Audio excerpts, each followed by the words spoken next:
I'm Rachel. Welcome to my wild backyard. I feel a little bit like a weather reporter right now. It is definitely below zero. We had negative 27 yesterday morning. Whew, so the fireplace has been going. But I wanted to tell you, just mere months ago, it was beautiful weather here, and I hiked up that hill and picked a bunch of juniper berries and finally perfected my Black Hills conifer soap, which I am renaming Black Hills Evergreens. So let's head into my kitchen and I'm going to show you how I made this. As much as I love making soap outdoors and having a wild backyard background, I do really appreciate the warmth of my kitchen in these fall and winter months. So I like to soap in the low 100 degrees Fahrenheit just so I have more time to work with my soap batter. So today my fats are melted down to just over 100 and my lye solution was at 104. I am doing a layered soap here, so I'm pouring off my batter into my 3 different colors for the layers. If you've seen any of my other Black Hills Conifers videos, this one is very similar. The bottom layer is going to be the trees, and it has a little bit of green clay and spirulina in it. And then the middle layer is for the mountains, and that is charcoal. And then the top layer is the sky with a little bit of indigo.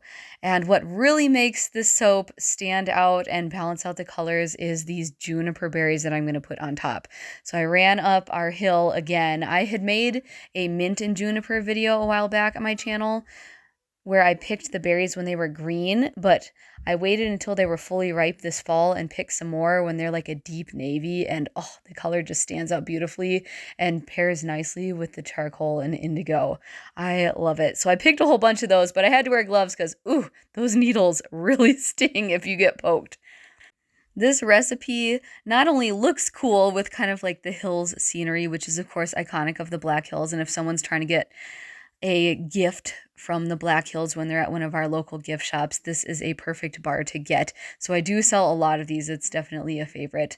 I have quite a few different wholesale customers between gift shops and health food stores, and especially the customers at health food stores really like the all-natural bars. So that's why I try to stick with botanicals and essential oils whenever possible. And this recipe is also palm-free and vegan. I will put all the details down below because I know a lot of you would like to try making something like this yourself. So you can go check out all of that in the description box. This is my pretty standard recipe, about a third olive oil, a third coconut oil, and then a third with some other oils: shea, cocoa, avocado, and castor. Once in a while I'll switch it up, but that's kind of my standard go-to for most of my recipes.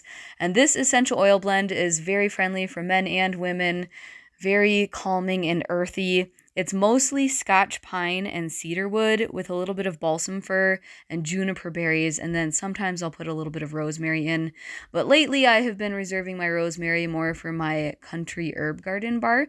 I try to keep my recipes pretty simple with not too many essential oils at once, just because I'm trying to buy them more in bulk to cut down on my overall costs, since I do make these for a small business and I'm trying to scale my business and reduce my costs and simplify my recipes so that I have like my standards set and I have my go-tos that are really popular.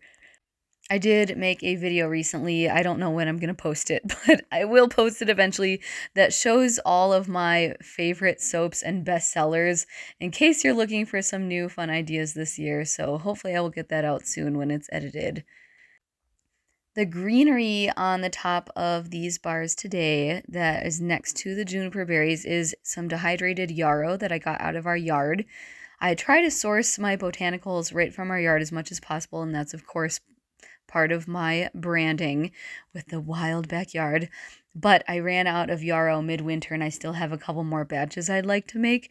So I'm going to be doing rosemary needles for the rest of those. I've done a batch already so far and it looks pretty cool.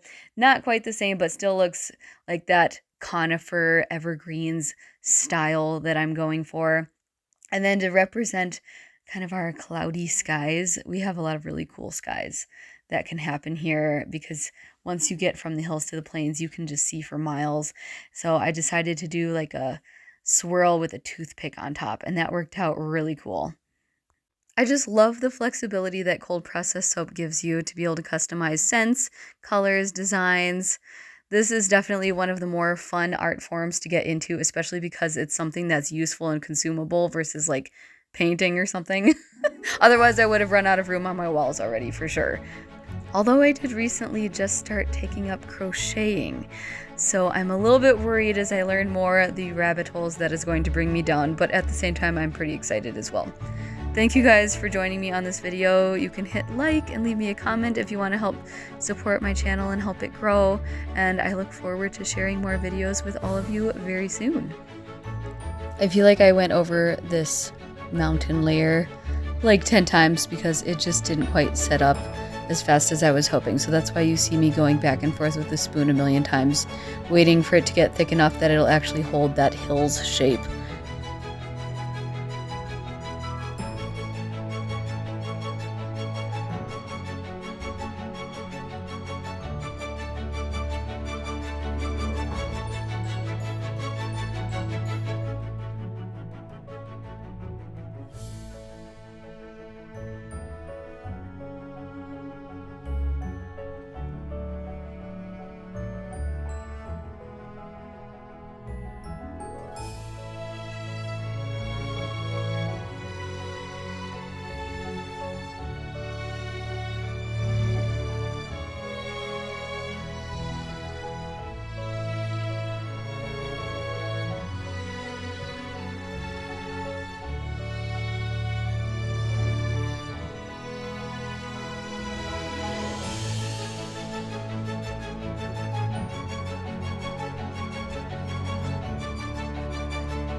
today's soapy adventure. Thanks for joining me, and you can check out this playlist next.